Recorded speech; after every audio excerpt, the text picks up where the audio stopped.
Greetings, dear listener. Subscribe to the channel so as not to miss new scary stories and support me with a like. Enjoy listening.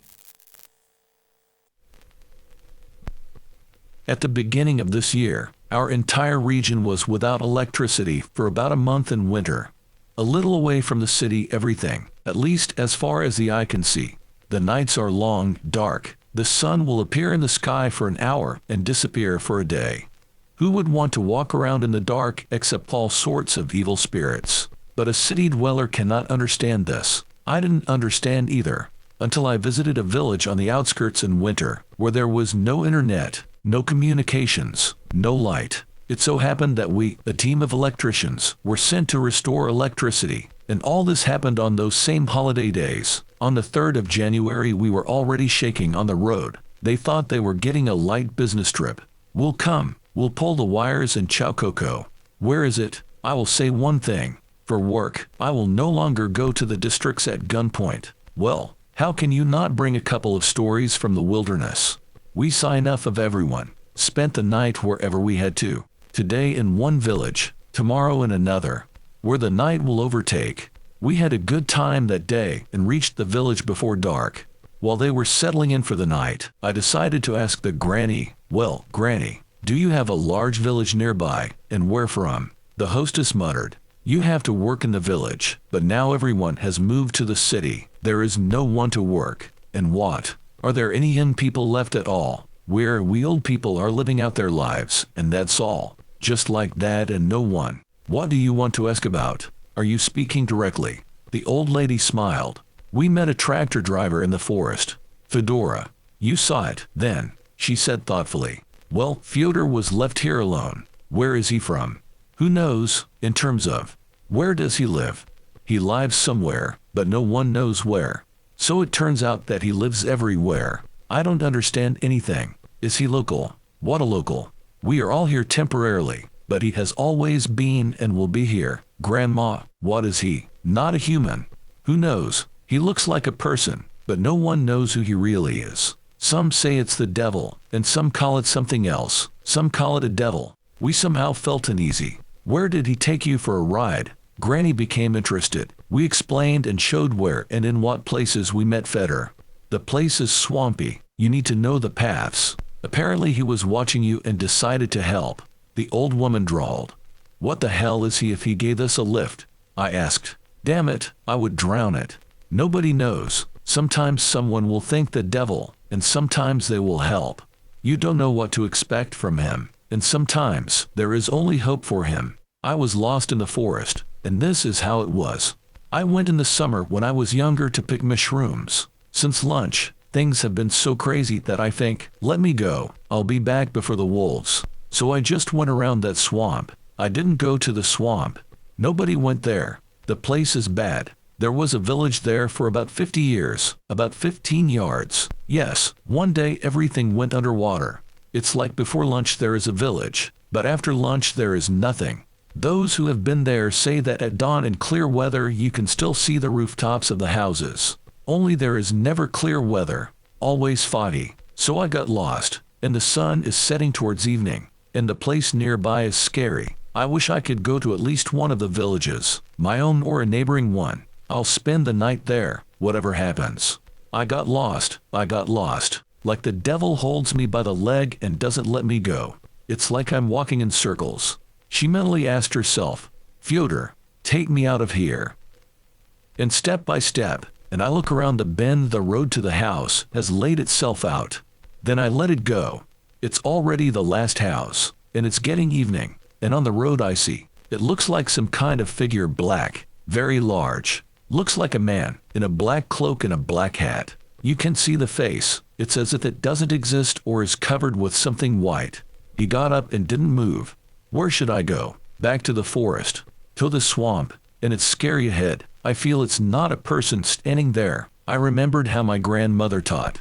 I changed my boot from my right foot to my left, my jacket inside out, and walked forward, swearing like a chimney sweep.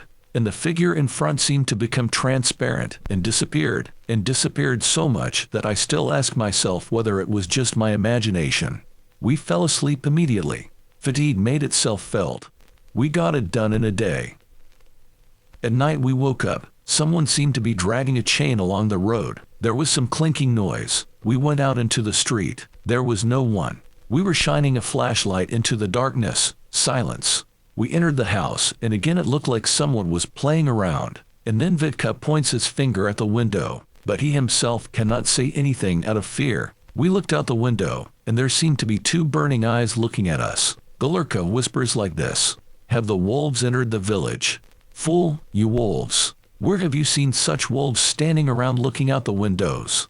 Vitka snapped. They stood like that for a minute, looking at us, eyes at us. Then it seemed like someone huge turned around and walked along the house, and everything became quiet. We didn't sleep anymore that night.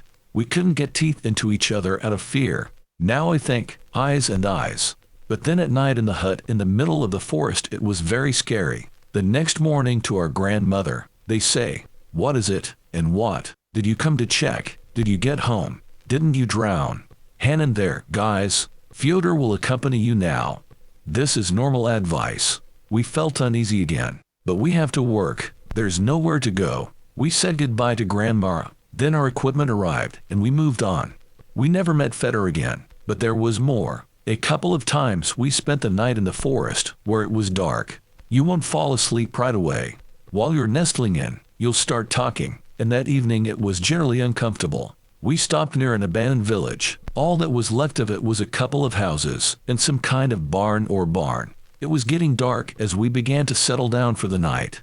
All five of us felt as if someone was watching us.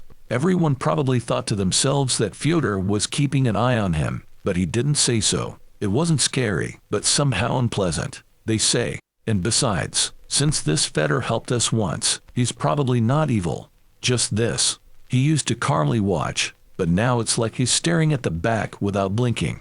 We walked and looked around constantly. We tried to joke, spoke loudly, but the tension was felt. All around there is a forest, trees covered in snow. Almost no light breaks through, since their branches are intertwined in the heights, and the houses nearby are abandoned. And suddenly we hear something like a kitten squeaking. It's the same sound, only louder. They began to look, and there was a little boy standing nearby, just a baby, about 3 years old. He's looking at us. Well, I didn't piss my pants off much here. Night, forest, a child in an open shirt, a big head, pale all over, almost blue, as if from frost, and his white t-shirt or shirt is fluttering. The eyes are huge and sad. It makes you cry. It seems to howl, but he looks at us. Vitka to him: "Whose are you, boy?" And he told him, "Uncle, take me to the village. I'm lost." And he whines. Here we all calm down, in the sense that they exhaled that no spirits or kikimora came, but the man was standing alive. We needed help. Vitka to him: "From which village? Go to the fire to warm up." Vitka goes to him and stretches out his hand, and we look. Something is wrong. It looks like the little guy is standing still, but it's like we can't even see his legs. The wind is playing with this shirt, the hem. It's looming, but there are no legs, and Vitka goes straight to him, and the little guy is getting further and further away. We ran after Vitka. He yells at us, "Fools," and wants to go to the kid. I had to give Vitka a slap on the wrist. He seemed to calm down. They agreed. The little guy himself would come up okay. No, then well, holy, holy, holy. We looked around, and the boy was gone, and the trail had disappeared, as if it never existed. Some kind of damn thing. We went to bed without talking. We only agreed that if anyone saw anything, one would not take any action, but would wake up the others. So Vitka woke everyone up at night, again sitting like an old woman in the house, pointing his finger to the side. They looked, and in that abandoned house, where the barn had been preserved, it looked like the light was on, like someone was making signs with a candle at the window. But by that time we had already seen so much, so we couldn't be swayed by such horror stories. After half an hour the trailer was jumping about 5 meters off the ground from our snoring. In general, I think if it weren't for Vitka, everything would have gone fine. He was the one who always found something like that. The story that I am about to tell you happened a long time ago in the winter of 1999. Probably, not everyone remembers what time it was, so we'll clarify the epic crisis of 1998 happened, and as a result, it was a total mess. It was very cold and generally uncomfortable. No money, no prospects, no normal job. It's no longer possible to drink, because a body, at the sight of a bottle, even an empty one, tries to jump out the window. Well, in general, everything is bad. And then one day it so happened that on a January night of that wonderful year, somewhere at the beginning of the first night, I stood on the threshold of a certain house located not far from Myasnitskaya Street, shivering from the wind. Although I shrank somewhat demonstratively, that evening I did manage to come to an agreement with the body and, as they say, no blood was found in his alcohol, and pressed the system unit to his chest, which, due to a number of circumstances, I had to deliver from this house to my home. After a few minutes, I collected my thoughts enough to begin forward movement in a straight line for now. I got to the metro and found that the entrance was safely closed, and an unfriendly-looking ant behind the glass doors was washing the floor. To my desperate gestures, the meaning of which boiled down to "let me warm up, good woman, and in general I need to get on the train," she responded in the sense that all sorts of blue sheep can hobble their way, otherwise she will call the police, and I'll go to the sobering up station. I must say that I very vividly imagined this prospect. Okay, a night in the sobering up station is disgusting, but not fatal. They still couldn't shave me. I already preferred a hairstyle like bald. But the computer would be irrevocably lost with a 99% probability. In those days, law enforcement officers usually did not behave as humanely as they do now. So I made a strategic retreat back into the freezing night and began to think about what to do next. The situation, by the way, was absolutely not a fountain. Money 0.010. True, there are a lot of documents, a passport, a student's passport, a uniform passport, and much more. Right down to the student's record book. The system unit is in my hands, -20 around me. True, there was also a player. In general, there was nothing else to do but walk home. It should be noted that it's not that far to walk, but it's also not to the next street to the Park metro station. And there's still a little more. It was going to be a serious walk. The journey from Hunter College to the Central Park subway went without any complications, except that I caused some excitement among the prostitutes who were then hanging out at the main entrance of the park. They, in general, had it even worse than me. I walked wrapped in clothes up to my tonsils. Only my eyes and ears remained on the surface, where the player was stuck, and they had to stand on the side of the road, and even in a working clothes. Well, presumably, everyone knows what the work clothes of girls in this profession look like. And these poor fellows, already completely frozen to the asphalt in their miniskirts. This is at -10. Looked at each car with forced smiles, and it seemed to me that they were not so much trying to work as they were to sit in the warm interior of the car. When I passed by this camp, I was A. asked what time it was. B. They shot all my cigarettes. C. They asked what I was carrying. D. They offered escort services. When I reasonably said that it was absolutely no problem to contact me, because if I had money, I would have paid it to the driver who would have taken me home. They agreed with me, gave me hot coffee from a thermos, and waved their hand. In general, I parted with prostitutes inspired. However, after 100 meters it became noticeably colder. A blizzard began. Visibility dropped to 20 meters, and this, excuse me, damn it. The system unit began to openly freeze to the fingers. After a kilometer, I mastered a new technology of movement. A quick jog, a stop. The system unit is placed directly in the snow. I no longer care more or less in what condition I take it home, after which a ritual dance is performed around it in order to warm up. Then the cycle repeats.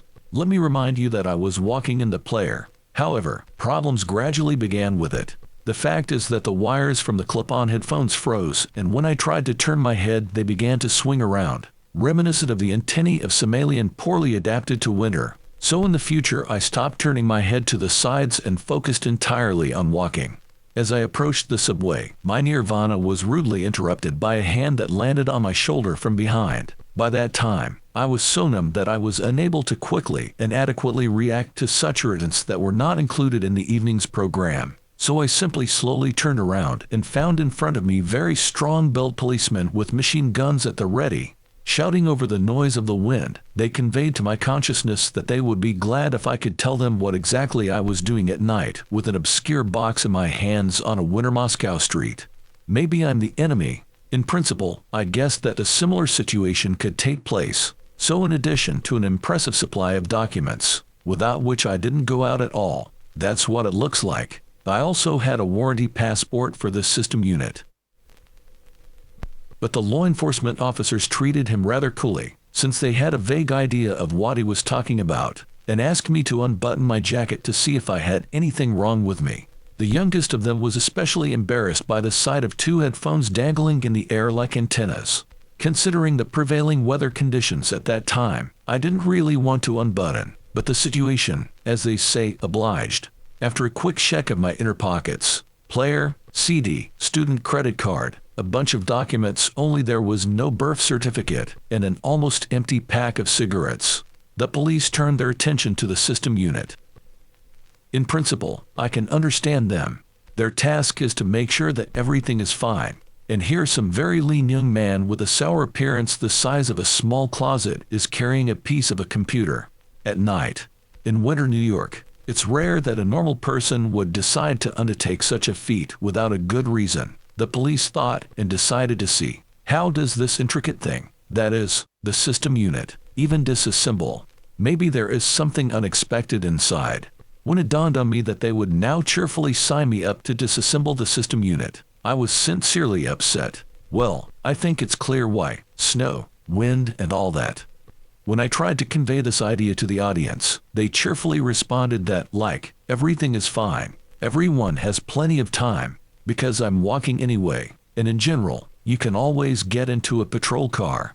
Generally speaking, I'm not a fan of sitting for an hour or two in a patrol car, but here, apparently, my opinion did not play a special role. I obediently walked to a car parked nearby, climbed inside, and dragged the system unit. The police also sat down, and one of them kindly offered financial assistance in the form of a Phillips head screwdriver from the glove compartment, having removed the cover of the system unit. Fortunately, this was not a difficult task, since it had recently been assembled. I began to demonstrate the insides of the computer. The patrolmen were sincerely interested in what was inside, and after about half an hour, having finally warmed up in the bowels of the car and drinking coffee from the second thermos of the evening, I described in detail the main differences between the components of the car. Almost an hour passed in a pleasant and relaxed conversation. Then I was released in peace, but one of the policemen, remarkably and sentimental in appearance, first asked me where one could buy a computer for a child.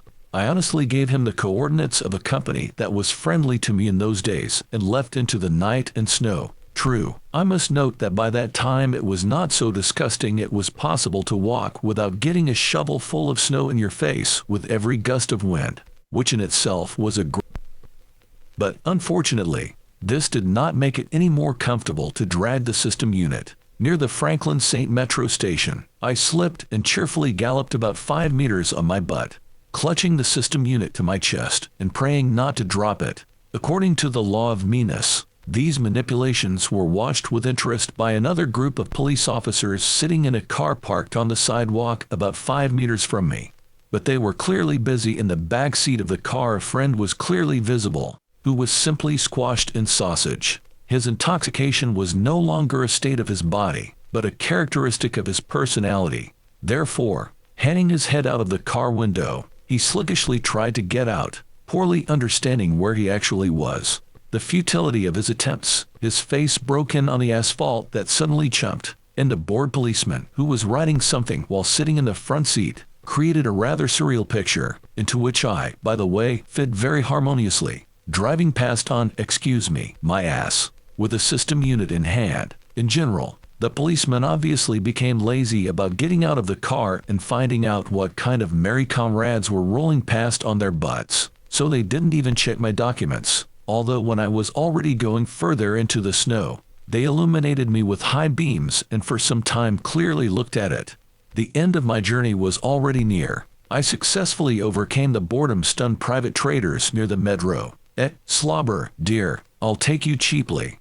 At the hotel I spotted a decently dressed citizen who, despite the fact that the evil magic of alcohol had defeated the good magic of the vestibular apparatus, selflessly crawled on all fours in an unknown direction, and after another 500 meters I came across a police car standing on the road with the emergency lights on, which the inquisitive policemen already familiar to me were preparing to push.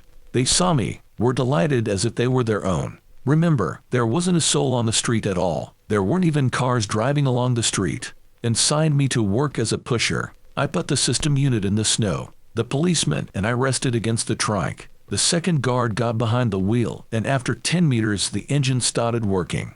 While brushing off the snow, during acceleration we bumped into the snow a couple of times. A colleague pushing the car came up to me and asked, "Where are you going?"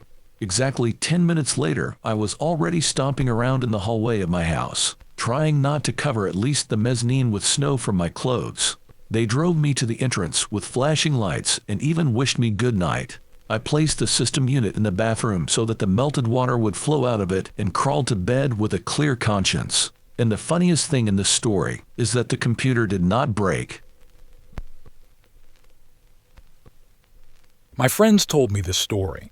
Yaroslav stayed with his grandparents all winter. Due to the fact that their 3-year-old grandson often suffered from colds, his parents took him to the village. Grandfather and grandmother worked with their grandson according to all the rules of hardening. Daily walks were mandatory. On one of the frosty winter days, the grandson was sledding, and since we were in the courtyard of our house, we decided to get pickles from the cellar at the same time. The grandmother went into the cellar and the grandfather stayed with his grandson. Having examined the cellar property, the grandmother decided to rearrange the barrels in the cellar, and for this, she called her grandfather for help. Grandfather left little Yaroslav on the street for a while, and he went down to the cellar. He ordered his grandson to roll the sled himself while he helped his grandmother. In the cellar, the rearrangement lasted for about 10 minutes. Winter days are short, so it gets dark early, and this day was no exception. Having rearranged the cellar, the grandfather went upstairs to the exit and saw that the door was closed. Pushing her forward, I couldn't believe it. The door was bolted from the outside. At 3 years old, the grandson still spoke little, only some words. The grandfather called his grandson by name, but he did not respond. It's scary to even imagine what could have happened to the child. Winter, frost, dark, road, deserted. These terrible thoughts did not leave my head. Grandmother asked God's help. The grandfather decided not to give in to panic. He called and called his grandson, and only when I heard someone moving the bolt I realized that Yaroslav was standing at the door. Grandfather repeated the same words several times. "Don't go anywhere. Move the pin again and again." And then the door opened. What a joy it was to see such a beloved and dear grandson. This story is instructive for everyone. Do not leave children unattended. One winter day, I was walking down the street. It was snowing lightly and the weather was quite warm for this time of year. My path lay through the alley. After taking a walk in the fresh air, I decided to return home. Having walked more than half of the alley towards the house, I noticed in the distance a man in a gray jacket and black pants walking towards me. Pausing for a few seconds to light a cigarette, I again walked in the same direction. But at that moment, I noticed a very strange thing. I had been lighting a cigarette for literally 5 seconds, and the man in my direction had already walked more than half the way, and he was walking very slowly and was far away from me. Having walked some more distance, I noticed a strange feature in this man's gait. It was that the man seemed to be floating a little in the air, although at that moment it might have seemed to me because of the snow. I was scared, not of this, but of when the oncoming pedestrian caught up with me. In the light of the lantern, I was able to make out the facial features of this man. They were unnaturally pointed, and most importantly, the snow that fell on this man's face did not melt. At that moment, I was terribly scared and stood rooted to the spot. This man, if he could be called such, looked at me with dull eyes, and an unpleasant smell of rot emanated from him. A few seconds later, coming out of my stupor, I ran home with all my might. While I was running, I turned back several times, but there was no one there anymore. When I ran home, I turned on the lights in all the rooms. I drank hot tea and calmed down. 4 days have passed. On another snowy, frosty evening, I was sitting at home at my computer on social networks when suddenly the doorbell rang. Approaching the front door and looking through the peephole, I found no one. He asked, "Who's there?" But there was no answer. There were no steps on the stairs. The elevator did not work. Before I could really sit down at the computer, I heard the doorbell ring once again. Instantly jumping out of his chair and running to the front door, he suddenly opened the door. But there was no one in front of me. Considering it all to be jokes of the boys, he went back to mind his own business. Walking down the corridor, I felt cold and a slight smell of rot. That's when it dawned on me I remembered that man in the alley. I broke out in a cold sweat. Returning back to the room, I decided to dress warmer.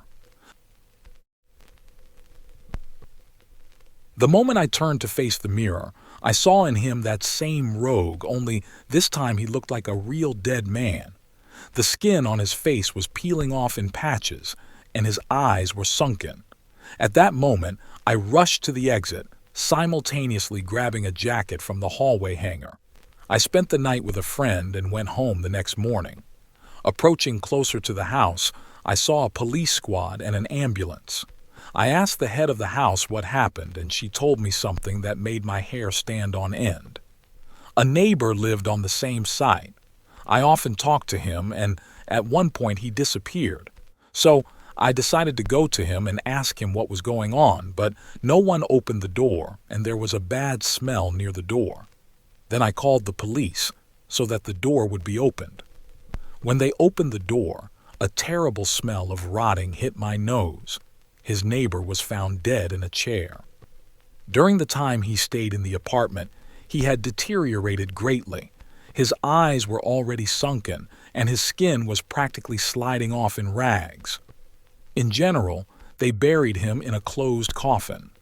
A lot of time has passed, but sometimes this grave cold appears and someone rings the doorbell, but there is no one behind it.